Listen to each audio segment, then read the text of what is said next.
नमस्कार, आज की बात में आपका स्वागत है। आज सबसे पहले बात करेंगे झारखंड के छात्रों की। पेपर लीक और सरकारी भर्तियों में घपलों के खिलाफ आंदोलन कर रहे छात्रों के सामने आज झारखंड सरकार को झुकना पड़ा। हेमंत सोरेन को आंदोलनकारी छात्रों के डेलीगेशन को बातचीत के लिए बुलाना पड़ा, लेकिन स्टूडेंट्स ने हेमंत सोरेन से साफ कह दिया, जब तक नौजवानों के भविष्य से खिलवाड़ करने वाले अफसरों को सजा नहीं मिलती, जब तक सरकारी भर्तियों के एग्जाम कराने वाली कंपनी की जिम्मेदारी तय नहीं होती, जब तक पेपर लीक और घोटालों के कारण जो छात्र ओवर एज हो गए हैं उन्हें सरकारी भर्ती में एज रिलैक्सेशन नहीं दिया जाता, तब तक आंदोलन जारी रहेगा। छात्रों की नाराजगी जायज है, क्योंकि झारखंड के एग्जाम सिस्टम को लेकर जो खुलासे हो रहे हैं वो हैरान करने वाले हैं। 444 वैकेंसीज निकली, 313 उम्मीदवारों का सिलेक्शन हुआ। रिजल्ट आया तो आरोप लगा कि 33 सफल उम्मीदवार एक ही प्राइवेट यूनिवर्सिटी से पास आउट हैं और सबकी डिग्री संदेह के घेरे में है। इसी तरह 1300 टीचर्स की पोस्ट निकाली गई। जिन लोगों की भर्ती हुई उनमें से सैकड़ों लोगों की डिग्रियां नकली होने का आरोप लगा। पहले जेपीएससी के एग्जाम पर सवाल उठे। इसके बाद पिछले 2 हफ्ते में झारखंड में 9 सरकारी एग्जाम रद्द हो चुके हैं। झारखंड सरकार को बार बार एग्जाम रद्द क्यों करने पड़े? जिस कंपनी टीडीपीएल को झारखंड में भर्ती परीक्षाएं कराने का ठेका मिला, उसके कितने कर्मचारी सलाखों के पीछे हैं? ये लोग सरकारी नौकरियों के बंदरबाट कैसे करते थे? इंटरमीडिएट पास नौजवानों को पहले ग्रेजुएशन कराने और फिर अच्छे नंबर से पास करवा के सरकारी नौकरी दिलाने का खेल कैसे चलता था, यह सब मैं आपको बताऊंगा। हेमंत सोरेन के तेवर ढीले क्यों पड़े? छात्र अपनी मांगों पर क्यों अड़े हैं? और अब बीजेपी पेपर लीक को बड़ा राजनीतिक मुद्दा कैसे बना रही है, इस पर भी बात करेंगे। लेकिन सबसे पहले यह देख लें कि आज रांची में क्या क्या हुआ। झारखंड सरकार को आज 12 दिन से धरने पर बैठे स्टूडेंट्स की याद आई। मुख्यमंत्री हेमंत सोरेन ने रांची के एसडीएम और एडीएम को आंदोलन कर रहे स्टूडेंट से बात करने के लिए भेजा, लेकिन उस वक्त रांची में भारी बारिश हो रही थी। छात्रों ने तिरंगा यात्रा निकालने का ऐलान किया हुआ था। छात्रों ने तिरंगा यात्रा निकाली और सरकारी अफसरों से कह दिया कि वो मुख्यमंत्री के दरवाजे पर नहीं जाएंगे। अगर सरकार को बात करनी है तो स्टेडियम में आकर धरने पर बैठे छात्रों से सबके सामने बात हो। क्योंकि झारखंड में जेएमएम की सरकार है, कांग्रेस इसमें शामिल है, लेकिन कांग्रेस के नेता छात्रों के आरोपों को गलत बता रहे हैं। झारखंड के हेल्थ मिनिस्टर इरफान अंसारी ने तो यहां तक कह दिया कि एग्जाम में कोई गड़बड़ी नहीं हुई। स्टूडेंट बीजेपी के शय पर बेवजह हंगामा कर रहे हैं। कांग्रेस का कोई नेता धरने पर बैठे स्टूडेंट से बात करने नहीं गया। राहुल गांधी या प्रियंका गांधी ने झारखंड में सरकारी नौकरियों की भर्ती में हुई धांधली पर एक लफ्ज नहीं बोला। इसलिए वहां के स्टूडेंट नाराज हैं और बीजेपी इसे इशू बना रही है। आज संबित पात्रा ने पूछा कि राहुल गांधी को झारखंड के नौजवानों की तकलीफ दिखाई क्यों नहीं देती, वो रांची क्यों नहीं जाते? उस वक्त प्रियंका गांधी भी वहां मौजूद थी। जानकारी यह मिली कि किरण रिजिजू ने राहुल से कहा कि सरकार इसी सेशन में डीलिमिटेशन और विमेन रिजर्वेशन बिल लाना चाहती है। ये इंपॉर्टेंट बिल है, इस पर चर्चा जरूरी है, इसलिए विपक्ष सहयोग करे। लेकिन राहुल गांधी ने रिजिजू की अपील को खारिज कर दिया। राहुल ने कह दिया कि जब तक सरकार राम मंदिर में चंदा चोरी और दिल्ली में छात्रों के खिलाफ हिंसा पर चर्चा नहीं करवाती, होम मिनिस्टर अमित शाह जवाब नहीं देते, तब तक सदन नहीं चलने दिया जाएगा। रिजिजू के साथ प्रहलाद जोशी, पीयूष गोयल और अर्जुन राम मेघवाल जैसे कई मंत्री अलग अलग विरोधी दलों से बात कर रहे हैं, लेकिन अभी तक डेडलॉक बना हुआ है। आज कांग्रेस जनरल सेक्रेटरी केसी वेणुगोपाल ने कहा कि सरकार विपक्ष का सहयोग लेने का दिखावा कर रही है। जहां तक डीलिमिटेशन बिल का सवाल है तो कांग्रेस ने पहले भी इसका विरोध किया था, आगे भी विरोध करेगी। Parliamentary Affairs Minister met Kiran Rijiju for discussing delimitation things. what is the idea of opposition? These are the things he spoke to us, because some rumors are telling he spoke about delimitation, and then we suggested that we will come back. Nothing is there. Our stand is very clear. Whatever stand we took in the last parliamentary session, it is still we are on that stand. There is no change on that.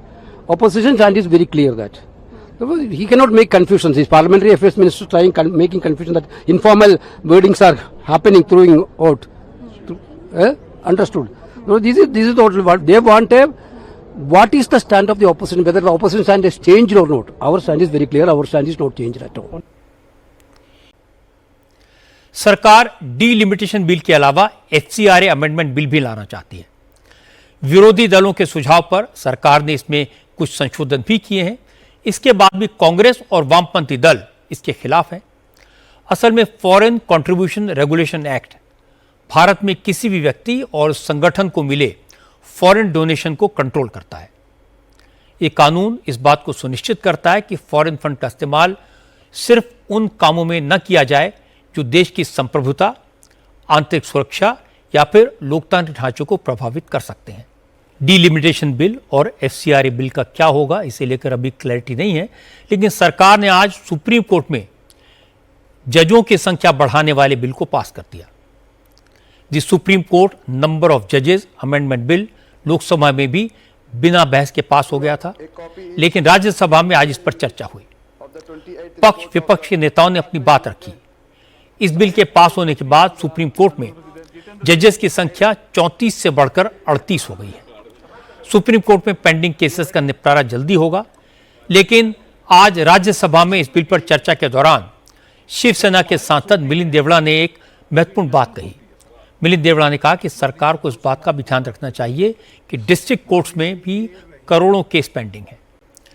आज एक और बड़ी खबर आई। Meta के CEO mark Zuckerberg ने अपनी गलती के लिए माफी मांग ली। जकरबर्ग ने child sexual abuse material, deep fake content और कंटेंट मॉडरेशन में हुई गलतियों के लिए माफी मांगी। मेटा के चीफ ग्लोबल अफेयर्स ऑफिसर ने आज आईटी मिनिस्टर अश्विनी वैष्णव से मुलाकात की। जकरबर्ग का लिखित माफीनामा उन्हें सौंपा। मेटा ने माना कि कुछ खास तरह के कंटेंट को बूस्ट करने के लिए बहुत सारे पैसे दिए गए। अब बात उत्तर प्रदेश की राजनीति की। अखिलेश यादव के पीडीए में अब पी का मतलब पिछड़ी के बजाय पंडित हो गया है। अब अखिलेश यादव की नजर ब्राह्मण वोटों पर है। आज समाजवादी पार्टी के संस्थापक मेंबर जनेश्वर मिश्रा की जयंती है। इस मौके पर अखिलेश यादव ने लखनऊ में प्रबुद्ध सम्मेलन किया। अखिलेश यादव राम भक्त भी बन गए हैं। राम मंदिर के चढ़ावे की चोरी के मुद्दे पर समाजवादी पार्टी के विधायकों ने आज भी विधानसभा में हंगामा किया। हंगामे के बीच सदन में संबल हिंसा की जांच रिपोर्ट पेश की गई। समाजवादी पार्टी के नेताओं ने स्पीकर सतीश महाना की निष्पक्षता पर सवाल उठाए। अब बात पंजाब की। पंजाब से आज बहुत इंटरेस्टिंग तस्वीरें आई हैं। पूर्व मुख्यमंत्री चरणजीत सिंह चन्नी रात के अंधेरे में कैमरा लेकर बालू माफिया पर रेड डालने निकल गए। आधी रात के बाद चन्नी जलंधर के नकोदर इलाके में पहुंचे।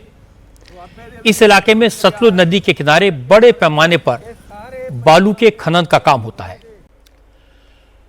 अब कुछ खबरें आपको सावधान करने के लिए। अगर आप बाजार में सस्ता घी, सस्ती हल्दी, मिर्च या जीरा जैसी खाने वाली चीजें खरीदते हैं तो थोड़ा सा अलर्ट हो जाइए। हो सकता है जो घी आप खरीद रहे हो उसमें एक बूंद भी असली घी ना हो सकता है सस्ती हल्दी में असली हल्दी का एक टुकड़ा भी ना हो। आज अहमदाबाद में पुलिस ने नकली घी बनाने वाली कंपनी का भंडाफोड़ किया। इस कंपनी में पमोलिन ऑयल को केमिकल मिलाकर घी में तब्दील कर दिया जाता था। पुलिस ने 30,000 लीटर नकली घी बरामद किया। बांग्लादेश की पूर्व प्रधानमंत्री शेख हसीना ने आज ऐलान किया कि वो दिसंबर में बांग्लादेश वापस लौट जाएंगे। आज से ठीक 2 साल पहले 5 अगस्त 2024 को बांग्लादेश में शेख हसीना की सरकार का तख्ता पलट हो गया था। उसके बाद वो भागकर भारत आई थी तब से वो यहीं रह रही हैं, लेकिन मीडिया के सामने नहीं आई हैं। आज दिल्ली के फॉरेन कॉरेस्पोंडेंट क्लब में शेख हसीना ने एक ऑनलाइन प्रोग्राम में हिस्सा लिया, बांग्लादेश की जनता से बात की, उन्हें मैसेज दिया। हालांकि इस दौरान उन्होंने कैमरा ऑफ रखा। अब मैं आपको दिखाता हूं चीन में बारिश से हुई तबाही का हाल। चीन की राजधानी बीजिंग में कल हुई बारिश से पूरा शहर पानी पानी हो गया। सड़क पर ट्रैफिक रुक गया, जहां तहां गाड़ियां पानी में डूब गईं। बीजिंग में अगले 2 दिन तक बारिश का अलर्ट जारी किया गया है। कुछ ऐसा ही हाल हेइलोंग जियांग प्रोविंस में देखने को मिला। भारी बारिश के बाद फ्लड कंट्रोल मेमोरियल टावर के आसपास कमर के ऊपर तक पानी भर गया। लोग दीवार के सहारे रास्ता पार करते नजर आए। पानी में फंसे हुए कुछ लोग कारों की छतों पर चढ़ गए। सिचुआन प्रोविंस में नदी का लेवल बढ़ने से हालात और बिगड़ गए।